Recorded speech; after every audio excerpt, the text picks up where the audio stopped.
नमस्कार, आप देख रहे हैं स्वतंत्र खबर, जन की आवाज सच्चाई के साथ। तो इसीलिए इस लड़ाई को हमने जारी रखना है और समस्त प्रदेश में मैं बोल रही हूँ, मैं अपनी आंगनवाड़ी बहनों से भी बोलती हूँ, अपनी मातृशक्ति से बोलती हूँ, जितने लोग यहाँ पे मेरे आदरणीय आए हैं, मैं आप सबको भी नमन करती हूँ कि बेटी के लिए आपने मुखर होकर यहाँ पे एक संदेश जो चौबट्टा खाल से गया है कि दलगत राजनीति से ऊपर उठ के हमने अपनी बहन के लिए आवाज उठाई है कि गलत गलत है। चाहे हम भी किसी भी राजनीतिक पार्टी को बिलोंग करते हैं, अगर वो भी गलत चलते हैं और उनकी भी गलत नीति है, उनके भी पुतले दहन होने चाहिए, उनका भी विरोध होना चाहिए। ऐसी कठपुतली किसी की नहीं बननी। हमारे लिए पहला परिवार, पहले अपना स्वाभिमान, अपना क्षेत्र, अपनी बहनें, अपनी बेटियां है, उसके बाद कोई नेता और सत्ता और पार्टियां और कुर्सियां है। और अगर कुर्सी और सत्ता के मोह पे हमने अपनी जबान बंद करनी है तो उससे बड़ा बेशर्म उत्तराखंड में कोई नहीं होगा। ऐसे नेताओं का भी हम विरोध करेंगे, चाहे वो किसी भी पार्टी से। एक बेटी के लिए कई दो शब्द नहीं बोल पा रहे हैं। मैं कल भी बोल रही थी, ये तीलू की धरती है, कितनी महिलाएं हमारी, मैं उन मातृशक्ति को भी बोलना चाहती हूँ, कितनी महिलाएं तीलू रोतेली अवार्ड से सम्मानित होते जा रही है विगत वर्षों में। कहाँ हो आप? क्यों आप हमारी उस तीलू के नाम को भी उस पर बदनाम करना चाहते हो? शर्म आनी चाहिए तुमको भी, तुम बाहर नहीं निकल रहे हो, या तो बंद हो जाने चाहिए ये अवार्ड देने इस तरह की महिलाओं को जो आवाज नहीं उठाते। जितनी महिलाएं हमारी महिला सशक्तिकरण में बैठी, जितनी महिलाएं हमारी महिला आयोग में चाहे पहले बैठी थी चाहे आज बैठी है, क्यों गूंगे बहरे बन रखे हो? कब आवाज उठाओगे? कब कंधे से कंधा मिला के हमारे साथ चलोगे?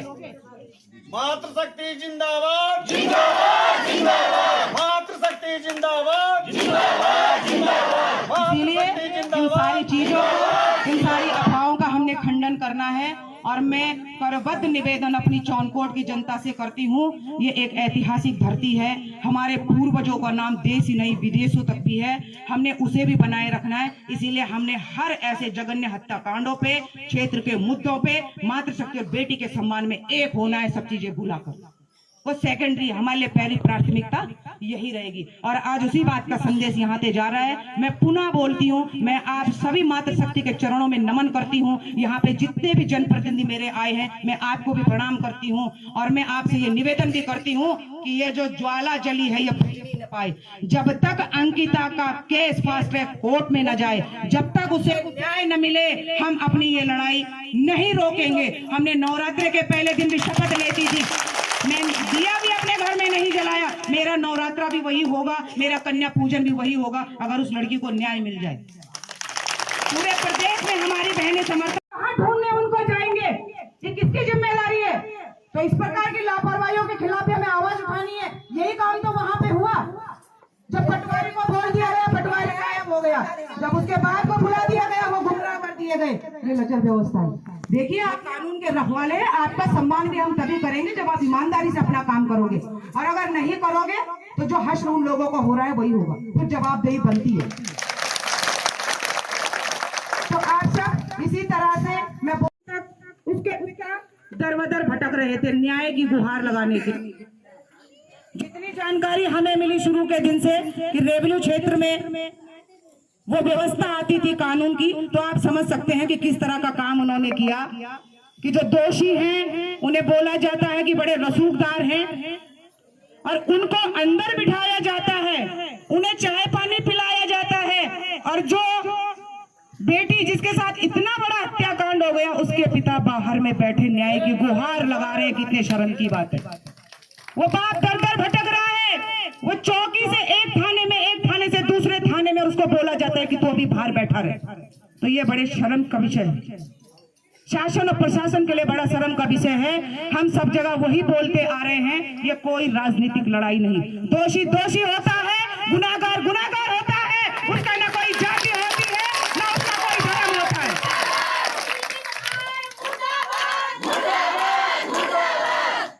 दोषी का कोई जाति धर्म नहीं है।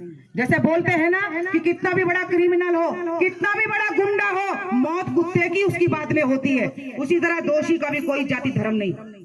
हम उसे सिर्फ दोषी करार देते हैं और जो जघन्य अपराध उसने किया है उसकी सजा सिर्फ और सिर्फ फांसी है। लेकिन इतना जरूर कहूंगी कि हमारी न्याय व्यवस्थाओं में हमारा जो ये सिस्टम है, ये उसकी कमी थी कि आज अंकिता के साथ जो ये देरी हुई, जो ढिलाई हुई, सारा दोष उन्हीं का है। अगर उन 4 दिनों में पैरवी हो जाती, वो अपनी जिम्मेदारी निभाते, तो शायद उस पिता को ऐसा नहीं भटकना पड़ता। और ऐसी कैसी बातें कि जब जनता का ही प्रेशर बने तब काम करोगे। जब जनता का प्रेशर बना तब आपने पुलिस को वोट केस ट्रांसफर किया। जनता का जब प्रेशर बनता है, पटवारी को सस्पेंड करते हैं। जनता का जब प्रेशर बनता है तब आप उसको हिरासत में लेते हो। कब तक जनता प्रेशर बनाती रहेगी? आप अपनी जिम्मेदारी कब लोगे? हम बोलते हैं सत्ता में जो बैठे हैं, आक्रोश हम उन्हीं को दिखाएंगे, उन्हीं को झेलना भी पड़ेगा, क्योंकि हमने इसीलिए उन्हें वहां बिठाया है। वो हमारी जिम्मेदारी लेंगे, उन्होंने हमारी सुरक्षा की जिम्मेदारी लेनी है भाई। तो आक्रोश भी उन्हीं से करेंगे, हम ही नहीं तो चुन के भेजा, हम किसके सामने आक्रोश करेंगे? आज क्या हालत उस परिवार की हो गई है। मैं परसों उनके घर जाके, मेरा विशेष जाने का कारण यही था कि कितनी अफवाहें उनके लिए चलाई जा रही हैं, उन बातों का खंडन मुझे करना था। नहीं तो मैंने उसकी माँ को भी बोला है कि आपके सामने सांत्वना देने का ये ढिंडोरा पीटने से अच्छा मुझे यही लगा कि हम सड़कों पे आपके लिए आवाज उठाएं। पौड़ी से मैं वापस आने वाली थी, क्योंकि वहां पे मुझे बोला गया आप क्यों वहां जा रहे हो? वो तो श्रीनगर हॉस्पिटल में चले गए, वो तो वहां एडमिट हो गए, वो किसी को मिलना ही नहीं चाहते, वो किसी से बात ही नहीं करना चाहते। लेकिन फिर भी मैंने बोला जाके सत्यता का पता चलेगा। मैं गई तो वो तो तीनों जने घर के अंदर थे, उसके पिता भी, माँ भी और भाई भी। तो इस तरह की अफवाहें चलाई जा रही है। तो उससे हमारे जितने भी लोग हैं, मेरी जितनी मातृशक्ति आपने देखा होगा ऋषिकेश में 21 तारीख से बैठी है महिलाएं वहां पे, 21 तारीख से, जिन्हें चिंता है कि मेरे घर में भी बेटी है, जिन्हें चिंता है कि मेरा बेटा भी पुल की तारे न बने, उन्हें बोलने की जरूरत नहीं है, वो खुद ही बैठे हैं वहां पे। क्योंकि आज समाज जहां जा रहा है, किसी के घर में भी ये हो सकता है। अगर गरीब की बेटी के साथ ये हुआ और हम आज उसके लिए आवाज नहीं उठाएंगे, एक नहीं होंगे, कल हमारे लिए कौन आवाज उठाएगा अगर हमारे साथ होता है तो हमें इन मुद्दों पे मुखर होना चाहिए। हमें बोलने की जरूरत नहीं पड़ेगी, हमें आवाज उठानी और लड़ना है। मैं आप सभी से बोलना चाहती हूँ कि अगर न्याय अंकिता को दिलाना है तो वो सिर्फ और सिर्फ जनता दिला सकती है, वो मातृशक्ति दिला सकती है, वो आप लोग दिला सकते हो, वरना उन लोगों से लड़ना इतना आसान भी नहीं। जिस तरह की ये मतलब जिस तरह की अफवाहें वो चला रहे हैं, बताओ। हमारी जिस बहन ने श्रीनगर का ऑडियो वीडियो, जिस बहन का उन्होंने प्रचारित किया कि हमने ये देखा, उसके पिता ने ऐसा ऐसा सौदा कर लिया, उसको फैलाया, हमारी उस बहन की गलती नहीं है। वो सुबह 5 बजे से वहां धरने में बैठी थी उस बेटी के लिए, और शाम के 6 बज गए थे। सुबह 5 बजे से 6 बजे तक बैठना, बोलो ना, वो इसलिए बैठे थे कि हमें न्याय चाहिए। हम दाह संस्कार तब करेंगे जब पीएम रिपोर्ट सार्वजनिक हो जाए। अगर उसमें कोई शंका हो तो दोबारा पोस्टमार्टम हो, ये उनकी मांग थी। और उनके बीच भी इसी तरह का एक बेशरम, जैसे परसों आपने सोशल मीडिया पे देखा होगा जिसने चलाया, उसी तरह का उनके बीच गया और उनको बोल दिया कि उसका पिता तो वहां पे समझौता कर चुका है, तुम किसके लिए यहाँ पे बैठे हो। तो उसका आक्रोश भी जायज था कि हम तुम्हारे लिए यहाँ पे खड़े हैं, तो आपने इस तरह का समझौता कैसे कर दिया। तो इस चीज का खंडन उसकी पिता और मां ने किया है। और मैं आज यहाँ पे शपथ लेके कह सकती हूँ कि इतनी स्वाभिमानी महिला वो अंकिता की मां सोना देवी है। उसने बोला है कि मेरी बेटी के मौत के बदले मुझे मौत ही चाहिए, मुझे कोई पैसा नहीं चाहिए, मुझे कोई सहायता नहीं चाहिए। मैं गरीब जरूर हूँ, लेकिन हमारा आत्मसम्मान और जीवित, और वाकई गरीब के पास ही इस समय आत्मसम्मान और स्वाभिमान भी है। बेटी अंकिता ने न्याय दिलाया कमाया तो सभी जगह बढ़ेंगी। आज आवाज उठनी, हर जिलों में, हर तहसीलों में, सभी जगह एक आवाज उठनी कि अंकिता ने बोला। और न्याय दिलाना करना चाहिए। आज हमारे चौनकोट की समस्त मातृशक्ति और हमारा आप सब लोगों को हार्दिक धन्यवाद। क्या सभी अभी तक खड़े या खड़े आई हूँ,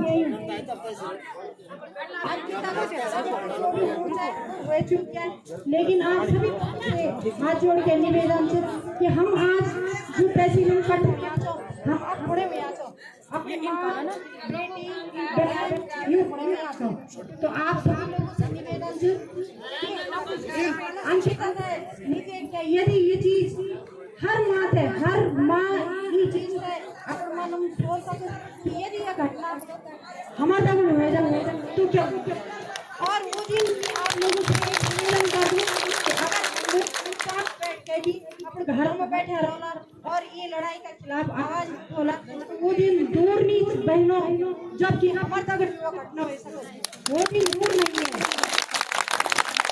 क्योंकि जब हम अपने मान सम्मान की बात हम स्वयं निकला क्या दूसरा हमारा मान सम्मान तो बचाना पड़े नहीं आनो बिल्कुल क्योंकि जब तक हम हमारा भाई बहन वो उनकी तारीफ वो घर में वेली वो घर में बेटी माँ तो ये तरीका का जितना भी दरिंदा हमारे ये समाज में थी हम सब ये लोगों को बेनकाम करके और सब होते हम तो एक जो बेनकाम करके जनता समझ लान पाड़ो और ये काम तभी वाल जब हम मुखर रोला और अपनी अंकिता तो हमारी ये लोगों की बलि चढ़ी है लेकिन हमारी और अंकिता का एक भेंट नहीं चढ़ी ये जो ये काम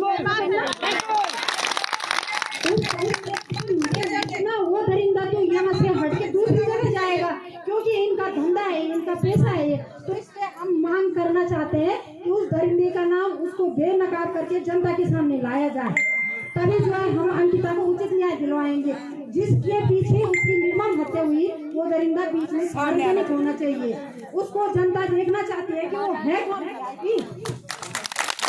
का नाम सार्वजनिक होना चाहिए और जो हमारी ये व्यवस्था जय व्यवस्था थे हम जय व्यवस्था का कारण जो वेदन बड़े ही होते दंड नहीं दिए गया मृत्यु दंड नहीं दिया गया और हमारी एक ही मांग रही कि अगर हम अंकिता का न्याय दिलाना चाहना चाहो तो हम लोग सारे लोग होते हुए VIP थे हम मृत्यु दंड की मांग कर दो हमारी न्याय व्यवस्था वो लचा लेगा वो नहीं दे सकनी तो जनता थे युद्ध सार्वजनिक करेगा जनता युद्ध अपना बता दिया कि मृत्यु का बदला मृत्यु करना है ताकि हमें न्याय मिल सके और ये जो आग हमारी जल रही है इसे मुझने नहीं देना है हमने तब तक नहीं मुझने देना है जब तक वो दरिंदे फांसी पे न चढ़ जाए और हमें कहीं पे भी अगर जाना पड़े हम जाएंगे हमने अपनी बेटियों के लिए जाना है अपनी माओ के लिए जाना है अपनी बहनों के लिए जाना है क्योंकि उन्होंने भी बाहर कभी निकलना ही है घर से बाहर जाएंगे जब वो लड़की अपने जनपद में सुरक्षित नहीं रह सकी हम क्या कल्पना कर सकते हैं कि हम कहीं बाहर जाके सुरक्षित रह पाएंगे वो तो उत्तराखंड में ही सुरक्षित नहीं रह पाई क्योंकि वो तो अपना घर है हमारा यहाँ तो सब अपने भाई बहन है जब उसके साथ यहाँ ऐसा हो सकता है हम क्या उम्मीद रखेंगे कि कल हम दिल्ली जाके सुरक्षित रहेंगे तो इसलिए हमने अपनी लड़ाई को मुझे नहीं देना तब तक चलती रहेगी जब तक वो दरिंदे फांसी की सजा नहीं आ जाते हैं और हम सब एक होकर उस माँ को न्याय देंगे अंकिता को न्याय देंगे और हम तब तक देते रहेंगे हम सब एक होकर न्याय के लिए सरकार से मांग करते रहेंगे और मैं ये भी प्रशासन से कहना चाहूंगी कि इस प्रकार की लापरवाही वो ना करे आज इतनी भीड़ यहाँ पे आप देखो तो यहाँ प्रशासन में कौन है कोई भी नहीं मैं SDM साहब और तहसीलदार से ये पूछूंगी कि वो कहाँ है इस समय उन्हें यहाँ होना चाहिए जब इतनी भीड़ यहाँ है तो उस समय कहाँ गए आज इतनी लापरवाही के कारण हमारी बेटी बलि चढ़ गई है आज ये प्रशासन सही होता तो शायद वो बेटी भी जिंदा होती मैं राजस्व को भी यही कहना चाहूंगी कि वो अपनी जो अपने काम है उनमें तीव्रता लाए ऐसे सोए रह के नहीं चलेगा ऐसे तो हमारी कितनी बेटियां भी बलिदान की उसमें चढ़ सकती हैं इसलिए हमने ये भी एक निर्णय लेना है कि राजस्व भी एक अच्छे से काम करे और आगे हमारी बेटी को न्याय दे इसी शब्दों के साथ में अपने शब्दों को विराम देती हूँ कभी पुलिस उसको अगर उसने ऐसी उम्र में नहीं करी होती तो उसको झूठ बोल कर भी सच उगला देते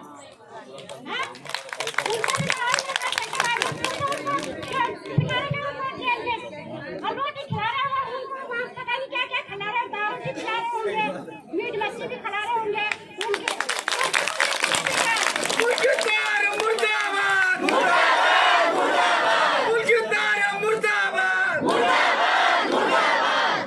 इसीलिए हम चाहते हैं जनता वाले अगर पुलिस प्रशासन कुछ नहीं कर सकती है तो उसको जनता के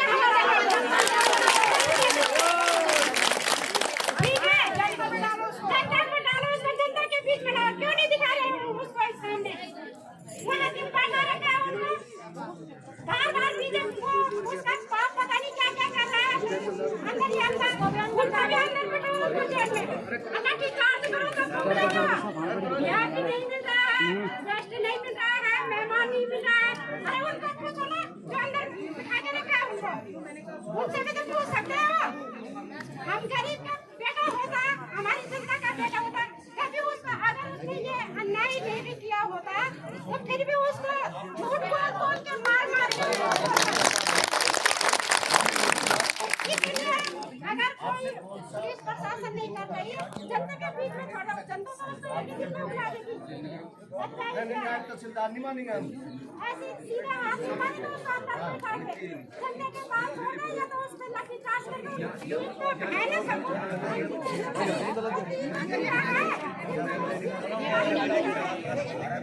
अपने क्षेत्र की खबर के लिए चैनल को सब्सक्राइब करें, बेल आइकन दबाएं। सबसे पहले खबर को पाने के लिए